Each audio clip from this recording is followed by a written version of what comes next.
I told you that there was definitely something going on with Annie and Anton, and I just couldn't put my finger on it, but I'm going to get down to the bottom of it. We may be starting to get down to the bottom of it.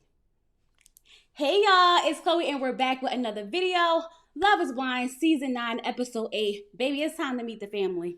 Okay, it's time to see how these people living. Do you live in filth or not? But before we go ahead and get into the things, if this is your first time here, sit back, relax, watch the video on through. And if you like what you see and you like what you hear, go ahead and hit that subscribe button. If you find yourself clicking on my video for a second time or a third time, you like it here. Yep, I'm gonna tell you, you like it here and you want to be here, and I want you here, so go ahead and press that subscribe button. If you're one of my lovely members or subscribers, hey y'all, how y'all doing? I'm doing well, and I'm recording back to back. So yes, this is the same outfit from the last video. Yes, it is, okay? But that's not why we're here. We got some things to get into, so let's go ahead and get into it. So Annie and Nick are in the apartment and they're talking, right? She's telling him how she's passionate and she's emotional, and I'm like, you definitely are. You did all of that for no reason at all, girl. And he told her that he was really put off because she started putting words in his mouth, basically saying, oh, you said you don't love me, when he never said that. And she's like, oh, I'm so sorry. That will never happen again. But you know what Nick told her? Nick told her, I got one better for you. That can't happen again. I said, oh, hold on now. Hold on. Who is this? Who is this? Oh, okay, Nick, standing up for yourself. Now, here's the thing. Y'all know I don't care for Nick too much. But, yeah, I was feeling that. Definitely was. So she's telling him, like, I just love you so much. And it just hurt me that you're not 100% sure about me. Girl, y'all got some more time. Give him some time. Relax and chill. But I don't trust Nick. I don't trust him. And whatever she's feeling, yeah, go with your gut, girl. Go with your gut. But nonetheless, she tells him that, you know, she let her craziness get the best of her and it won't happen again. And he said, oh, I love your craziness. And I said, ooh, be careful what you ask for, because you know what happens? You say you love her craziness, and then when she continues to act crazy, you're going to be like, you're too crazy for me. That's exactly what you're going to be like, okay? But nonetheless, Joe and Madison are in their apartment and they are excited, okay? Because she's about to meet his family. And then she tells him that she's never brought anyone home to meet her family because, you know, she needs to fill out the relationship first before she introduces them to her family. And he's just like, so you're not scared? This doesn't bother you? You're not nervous? You don't have any reservations? And she's like, yeah, of course I have, you know, some reservations or whatever. And he was like, so then why are you not showing it? And she's like, so you want me to be worried? You want me to be concerned? Like, what do you want? See, he's scared that she's too sure about him, okay? He doesn't want her. He does not want her. So what he is doing now is him trying to project his fears, his doubt, and his unattractiveness to her onto her. Trying to get her riled up, trying to get her in her feelings so that now she can start doubting this relationship as much as he is, okay? Because she's like, I'm just so sorry if I'm just so into you. I'm so sorry if I'm so sure about you, okay? So much so to the point where she takes off her ring and puts it down on the table. Now he wants to play the, that's okay, I'll never give you my feelings again. I'll keep my feelings to myself. But that's not what you did. That's not what you did, Joe. You didn't express your feelings. What you did was try to project your feelings onto her. You chastised her for not feeling the same way you feeling. That's what you did. So cut it out. You don't like her. You don't want her. You're wasting everybody's time at this point because you already know you're not saying yes on the wedding day. You know that. I know that. Everybody watching this knows that. So what you're doing right now is kind of like pointless. You playing mind games with that girl. And it really made me upset because after he got her all rattled up, he's telling her like she's overreacting. Joe, go to hell. Go to hell. So now Megan went to Jordan's house, and I'm not going to hold you. It's a nice one-bedroom apartment. I love the fact that he gave his son his own room. The cute little bear, really, really cute. Yeah, they going house hunting. Megan is definitely looking for a new house as they speak, literally, okay? Now, Allie and Anton are getting home from work, and they both work night shifts, so their schedules kind of work out together. So they're having breakfast, and I'm like, ooh, why I feel like y'all about to start arguing? It felt like they was about to start arguing a little bit, but they didn't, okay? You can tell that it seems like Allie just wants to go to sleep because he's offering mimosas and stuff like that. And she's like, well, you know, I'll have a little bit, and we probably could do this more. You want to do this all the time? Like, every day? Like, you can just tell that she wants to get into bed, okay? So she's telling him there's going to be days where she don't feel like cooking and stuff like that, so they're going to have to get a chef.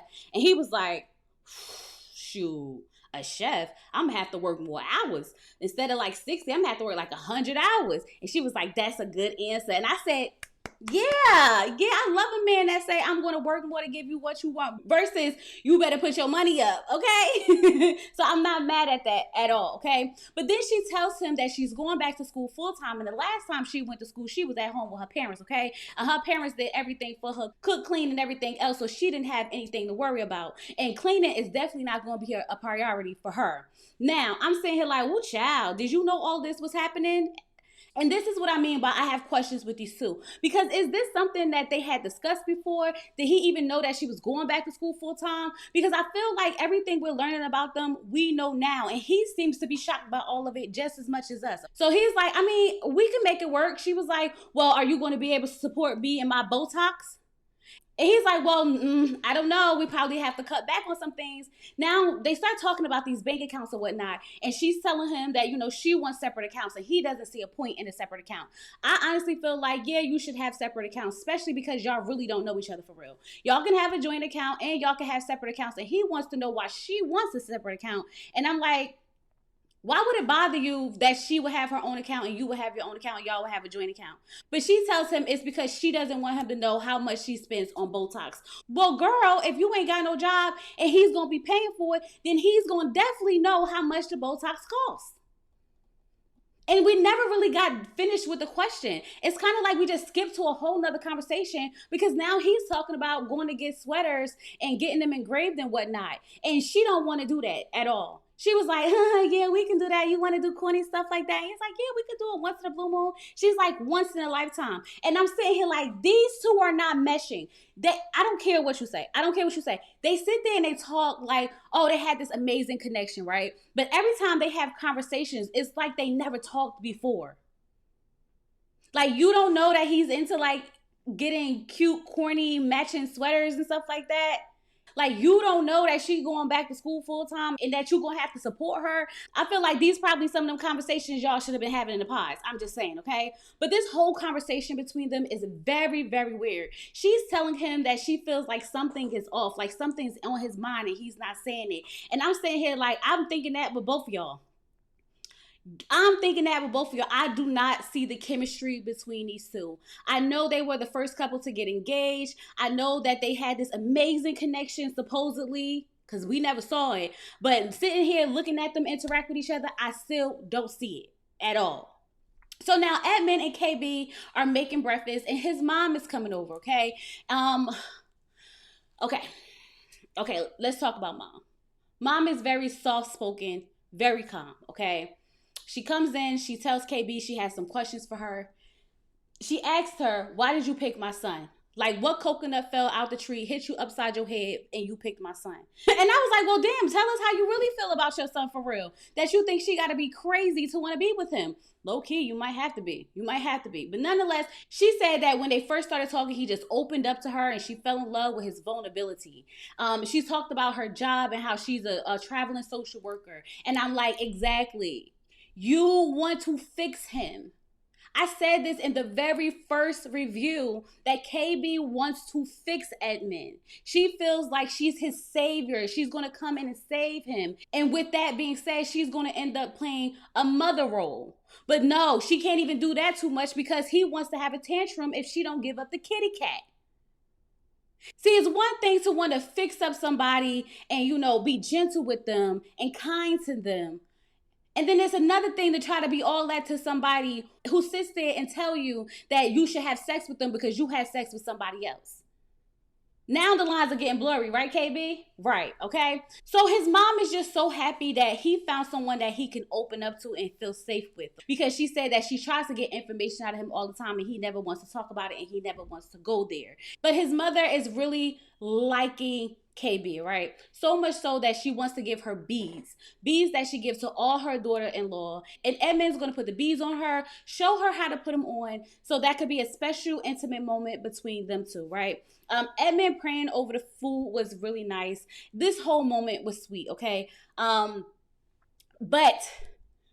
it's something about Edmund's mom that is throwing me off because she's saying how she raised him. She's saying how she raised him to be this great man and all the things. And I'm saying here like, but did you? But did you? Because he said that he was in and out of foster care his whole life. So like, I'm missing something. I'm definitely missing something. And then like she was talking to KB about how her other daughter-in-laws will rat her out. They be ratting her out to her sons. What exactly are you doing that you're getting ratted out for? Huh? Where are they finding you at? What are you doing that they are ratting you out? I don't know. That's his mama. So I'ma be respectful. But it's something going on. It's very much something going on. And then when she told Edmund that she looked at KB's Instagram and was like, nah, he's not the one for her. So y'all know I had to go see what KB's Instagram looked like. And I was like, yeah, no, he's not the one for her. Immediately not. Have y'all seen her Instagram? It's giving Instagram baddie all the way through. Edmund don't know what to do with that. He don't know what to do with that. But you know, she said she came around and she really likes her. And so I guess she approves of Edmund and KB being together. Listen, I like this scene. I really did. It was a nice, touching scene, but also in this weird, scary way. Okay? It was very airy. The whole scene was airy. That's the word I'm going to use because I can't really describe it. But overall, it was nice to meet Edmund's mom. So Joe took Madison to see his place, and then he apologized for how he acted the other night. You know, when he was projecting his feelings onto her, and now she got her ring on or whatever because they went to bed and they had some sex, and now she's all in love again, and everything's great. Everything's great. But his apartment was clean. It was a nice apartment and everything's good between them. We are back in love. This is a Joe and Madison type of thing, okay? We argue every day. We have some sex and then we fall back in love the next day. I might take my ring off tonight. I might kick you out tonight, but we'll be back together tomorrow. It's giving toxic. It's giving toxic. It's just because he don't want her. So now Jordan is meeting Megan's family, and they came in with all the balloons and all the energy, making jokes about his sleeves and stuff. I guess Megan's family have the sparkle too, okay? They start talking about his son and how he has diabetes, and her sister brought up a dream that she had where she said the father came to her and told her that Jordan is the one. Jordan is the one, and the only way that he can show her was through the son because the son also has diabetes type 1. Now, this moment was very much emotional. It was very much like, oh my God, like, yes, this sounds like it's meant to be. But I just don't know if Jordan is for Megan, okay? And I don't want Megan to hang on to now this dream of the father coming to, you know, her sister, the son with the diabetes, and hang on to that to marry him and go against what she really feels. That's the only thing that really bothers me with Megan and Jordan is that she feels like she is supposed to be with him because the experience that she had with her father, she feels like it prepared her to be with Jordan. Okay? And this may be. We never know because they could end up getting married and staying together. But I really just don't want her to go off of that alone. You know what I mean? You know what I mean, okay? They talk about how he got a vasectomy. They feel like that was very responsible of him. So then her sister was like, give me 3 words to describe Megan. And he said, adventurous, ambitious, and beautiful. And I thought that was really sweet because he didn't really have to think too hard. Those words really came off the top of his brain real fast, okay? So Megan brings up how this morning was a rough morning for her because this is the day that her dad passed away, okay? And she said that she was really going through it and he didn't come and comfort her. And she felt some type of way about that. She said that later on in the day, they end up having a conversation and he was upset because he's like, I don't know what you need unless you tell me. And then she's like, that's when I realized like he's not a mind reader. And so now she's working on communicating how she feels because in past relationships, she felt like she couldn't. Because whenever she would bring up something or express how she was feeling about something, she was always scared that the person would leave her. I hate that for Megan. It is starting to put a lot of things in perspective for me when it comes to Megan. And I can't really describe it just yet, but when the words come to me, I will definitely let y'all know. I definitely will, okay? But I love the fact that Jordan jumped in immediately and was like, I won't. Like, I would never leave. And I said, oh, not y'all giving me the feels. And I told you that Jordan and Megan always be giving me the feels out of nowhere. I hate it. I really hate it. Okay, but it was really, really sweet. So now Jordan is gonna ask her family for their approval to marry her. Of course, after they kick her from the table, right? And of course they say yes. But his sister said that she knows that this may seem weird to some people, but when she thinks about the story that her father told her about how he met her mother on an elevator and he knew right then and there that she was the one for him, this all makes sense to them. So this doesn't seem like a weird concept for them to accept. I don't know, y'all. I ate it up. I ate it up. I ate it up. I feel like Jordan and Megan's the only couple I'm rooting for. The only couple I'm rooting for at this moment, okay? So now Nick took Annie to his cabin up in the mountains, and baby, it is nice. Now he asked her, is it too masculine? I don't know, Nick. What's going on? What kind of question is that? I guess he was trying to figure out, like, do we need to add a little bit more feminine touch because this is gonna be your place too? And she said, no, it's perfect for you. And he said, no, us, we, me and you, not just me, okay? She's not coming to that cabin. She don't want to be in that cabinet. It's cute, it's nice to look at or whatever, but yeah, no, she want to go back to the city. And Nick got a little bit of money, y'all. Did y'all see in that garage? The cars, the bikes, the things are the things. Nick got some money, cha-ching, okay? Then he built a race simulator. Okay, we learning a lot more about Nick and I like it. I absolutely like it. Now, we know that she doesn't want to move there and she wants him to come to her house. Come to my house. Come to my house. You work from home. There's no need for you to be here, okay? He's not giving up that cabin. It sounds like she wants him to give up that cabin, but he's not giving up that cabin, and he made it very clear that he's not giving up that cabin. He said we can have two places. We can get a place together, and we can have this place, and we can come visit. She don't want to go to that cabin. Y'all gonna be at the regular house more than that cabin. I'm just letting you know, Nick. So you might as well just go ahead and hang it up. And that sucks because it sounds like he really worked hard for that cabin, and it sounds like a place where he wants to be majority of the time.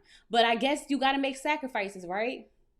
I think this is going to be an issue, a bigger issue down the line.